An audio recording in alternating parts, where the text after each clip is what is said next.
Assalamualaikum warahmatullahi wabarakatuh. Sahabat nasihat hikmah yang dirahmati Allah, janganlah kita berbuat zalim kepada siapapun, karena kalau kita berbuat zalim itu bisa merugikan orang lain. Bukan hanya orang lain yang rugi, termasuk kita sendiri itu juga rugi. Lalu apa kerugiannya kalau kita berbuat zalim? Yuk kita lihat penjelasannya dengan harapan mudah-mudahan kita tidak termasuk orang-orang yang zalim. Amin amin ya rabbal alamin. Nabi kita Nabi Muhammad sallallahu alaihi wasallam beliau mengatakan, "Man kanat lahu madlamatun li akhihi." Barang siapa yang pernah mendolimi saudaranya, min irdin, pertama yang didolimi itu harga dirinya, aw syai'in akhar, atau yang didolimi itu sesuatu yang lainnya, maka falyatahallal minhu al-yaum, maka sebaiknya dia meminta maaf padanya pada hari ini. Qabla alla yakuna dinarun wala dirhamun, sebelum tidak ada lagi dinar, sebelum tidak ada lagi dirham. Sahabat nasihat hikmah yang dirahmati Allah. Jadi kalau kita pernah zalim kepada orang lain, baik yang dizalimi oleh kita harga dirinya, kita fitnah dia sehingga gara-gara fitnah kita dia dibenci orang, dia dijauhi orang, dia direndahkan orang. Aw syai'in akhar, atau yang didolimi oleh kita sesuatu yang lain seperti fisiknya yang didolimi oleh kita. Maka kalau kita dolim kepada orang tersebut, baik itu dengan cara fitnah ataupun didolimi itu fisiknya oleh kita, maka sebaiknya falyatahalal minhu al-yaum, kita meminta maaf kepadanya pada hari ini juga. Qabla alla yakuna dinarun wala dirhamun, sebelum tidak ada lagi dinar, sebelum tidak ada lagi dirham, kita meminta maaf kepadanya. Karena kalau sudah tidak ada dinar, kalau sudah tidak ada dirham, maka permintaan maaf kita percuma. Masya Allah. In kana lahu amalun solihun, apabila orang tersebut mempunyai amal yang soleh, ukhidha minhu, maka diambil daripadanya biqadri zulmihi, dengan ukuran penganiayaannya. Jadi kalau kita mempunyai amal soleh karena kita berbuat zalim kepada orang lain, amal soleh yang kita lakukan di dunia ini nanti diambil. Dengan apa?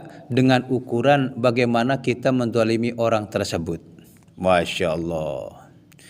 Jadi bisa saja padahal kita waktu di dunia suka sholat, suka ngaji, suka zikir, suka puasa, bahkan haji sudah 3 kali, ya umroh beberapa kali.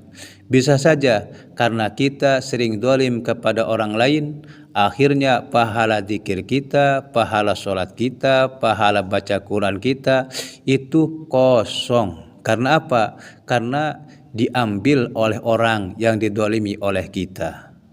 Masya Allah. Lalu bagaimana kalau seandainya kita tidak punya amal soleh?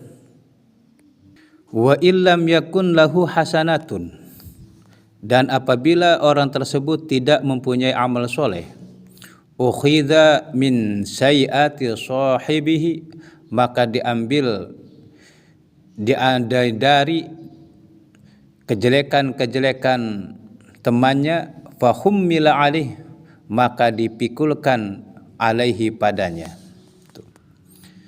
Jadi apabila kita tidak mempunyai amal soleh, kita waktu di dunia ngaji kagak, sholat kagak, zikir kagak, sholawat kagak, pokoknya intinya nggak punya amal soleh. Lalu apa yang diambil? Kita nggak punya amal soleh, ternyata ukhida min sayati sahibi, kejelekan-kejelekan orang yang didolimi oleh kita itu diambil sama kita. Akhirnya apa? Fahummil alaih, lalu kita menanggung kesalahan-kesalahan orang yang didolimi oleh kita. Masya Allah. Sahabat nasihat hikmah yang dirahmati Allah, dari sini kita bisa menarik kesimpulan, janganlah kita berbuat dolim walaupun kita ahli ibadah, apalagi kalau kita bukan ahli ibadah.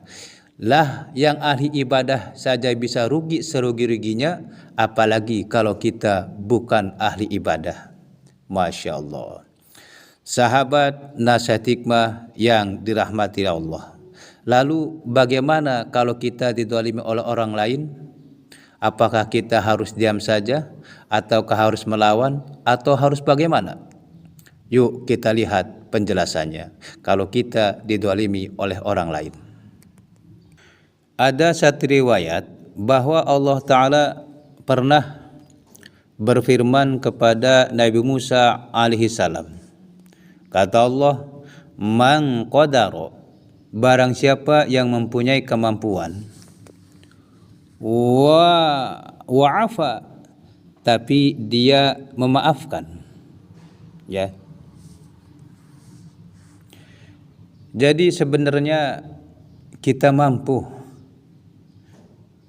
melawan orang yang zalim kepada kita, karena kita tahu orang yang zalim kepada kita itu, dia itu bukan pejabat, dia juga bukan aparat, dia juga bukan konglomerat, tapi orang yang zalim kepada kita adalah orang yang melarat.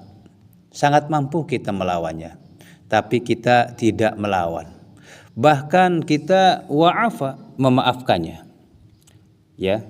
Jadi kita memaklumi yang namanya orang kadang lagi suka, kadang lagi benci. Jadi nggak pernah ada dendam, nggak pernah ada luka di hati kita dengan kelakuan-kelakuan orang tersebut. Maka kalau kita bisa berbuat demikian, apa yang terjadi? Nazartu ilaihi kulla yaumin sab'ina nazratan. Kata Allah, maka aku akan memandangnya setiap hari 70 kali. Masya Allah. Jadi kalau kita bisa berbuat demikian, maka nanti Allah Ta'ala akan memandang kita setiap hari sebanyak 70 kali. Wa man nadartu ilaihi nadratan wahidatan. Padahal orang yang aku pandang sekali saja,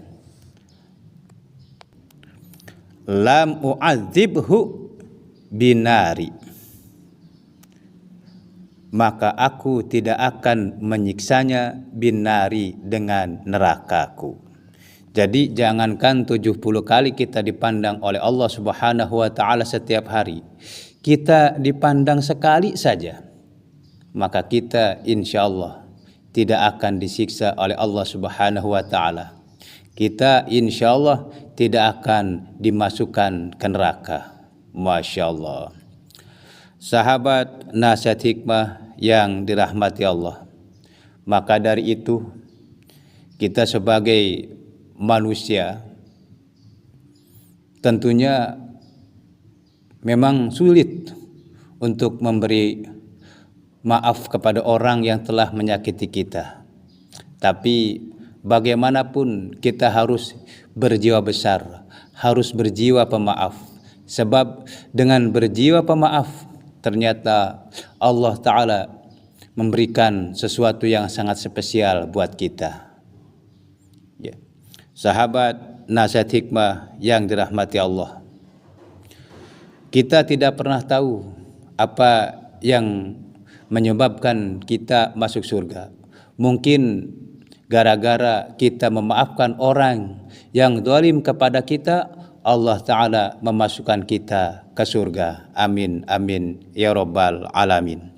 Sahabat nasihat hikmah yang dirahmati Allah, mungkin itu saja yang bisa saya sampaikan. Apabila ada kesalahan dan kekurangan dari apa yang saya sampaikan, saya mohon maaf dan mohon maklum. Akhirul kalam, wassalamualaikum warahmatullahi wabarakatuh.